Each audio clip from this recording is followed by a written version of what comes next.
Bé, en definitiva es podríem sintetitzar que els canvis més importants que planteja el tema de competències dels currículums seria aquest saber fer, saber ser i saber estar i saber actuar. I que, en definitiva, centrar el currículum en les competències bàsiques el que pretén és aconseguir integrar els diferents aprenentatges i utilitzar els coneixements de manera efectiva en diferents situacions i contextos. Aquest és l'esquema general que d'alguna manera com s'ha traduït ja ara en el currículum de Catalunya les competències bàsiques. I així passo la paraula a la Fina. Bé,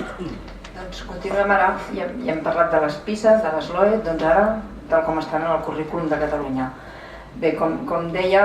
doncs, per primer cop tan especificades en un currículum no havien estat i el marc general és aquest saber fer, saber estar, és a dir, les premisses ens diuen que des de cadascuna de les matèries doncs s'han de treballar aquestes competències bàsiques, és a dir, hem d'anar vestint, no són d'una àrea en concret, sinó que s'han de treballar des de totes les diferents disciplines. Estan classificades amb aquests 4 grups, les comunicatives, les metodològiques, les personals, i després hi ha aquest apartat de conviure, o sigui, aquestes 3 primeres branques és el que s'anomenen les competències transversals. Dins de les bàsiques tenim les transversals, que són aquests 3 grups, que arriben fins a un total de 6, i després hi ha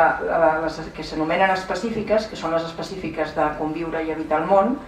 una de les quals, aquesta competència 7, és la que més ens afecta en l'àrea de ciències experimentals, que és el coneixement i interacció amb el món físic.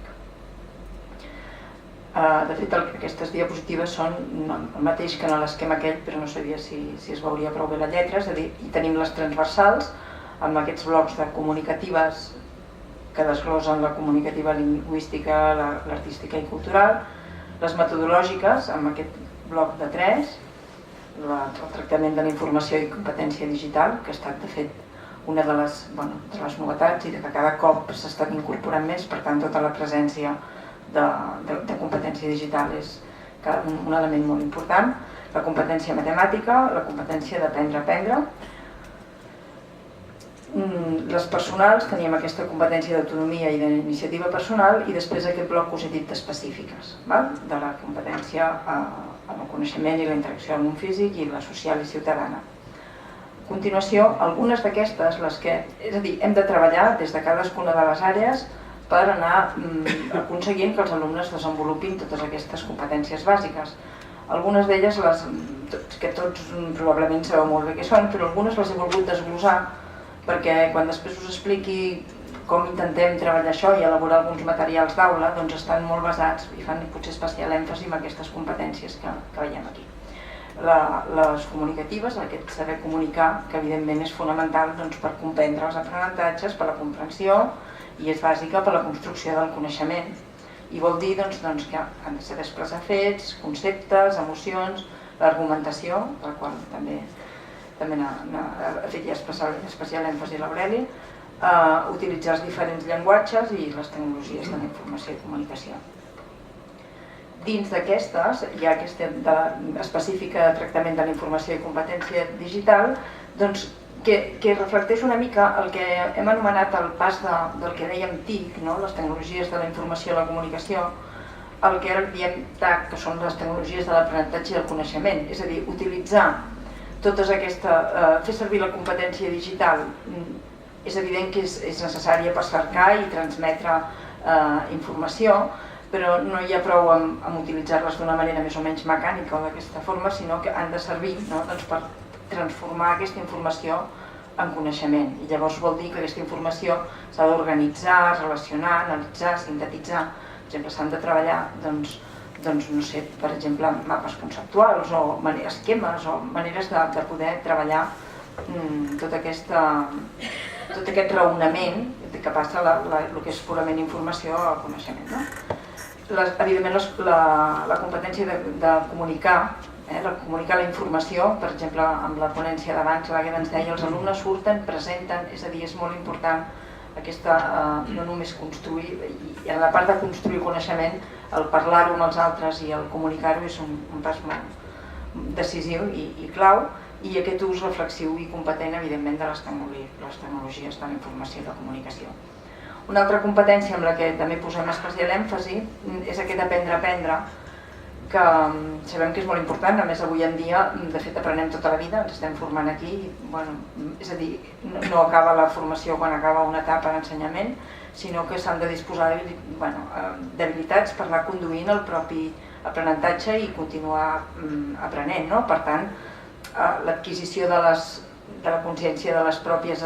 capacitats per saber com desenvolupar-les, o sigui, hem de donar als alumnes estratègies perquè partint del punt on estan tinguin eines per conèixer quin és el procés d'aprenentatge i puguin anar desenvolupant aquestes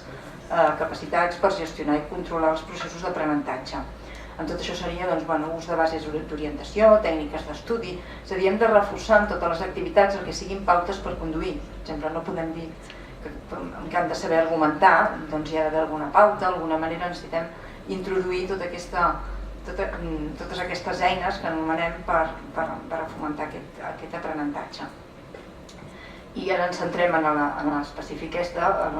que, de fet, la competència aquesta acaba anomenant-se moltes vegades competència científica. De fet, en el currículum LOE no surt la paraula competència científica,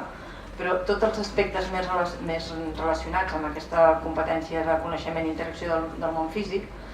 tenen un aspecte clau amb el que anomenem també la indagació científica. És a dir, aquest fet d'identificar preguntes,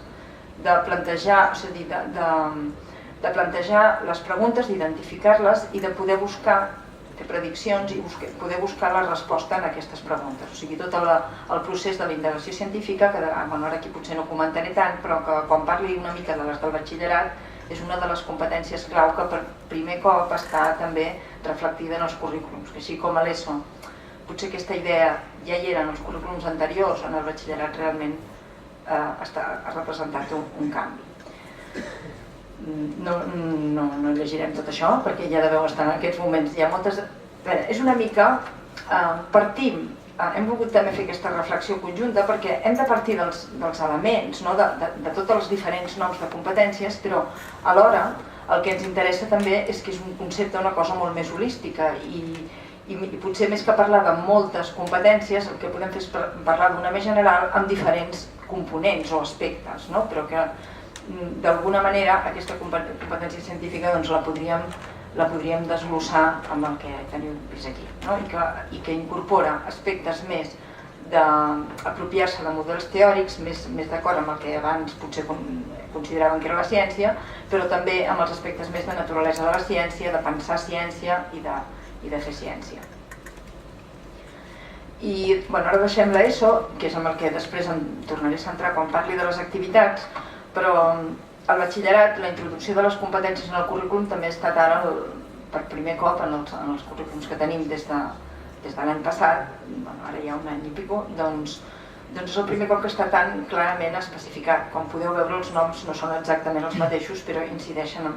els mateixos aspectes, la comunicativa, la digital. Aquestes són les generals a les que des de totes les matèries del batxillerat s'ha de contribuir i s'han d'anar vestint. I després, com a exemple, he posat les que hi ha en el currículum de química,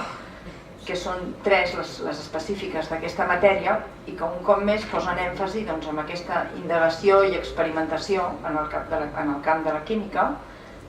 que també era una de les que hi havia a l'ESO.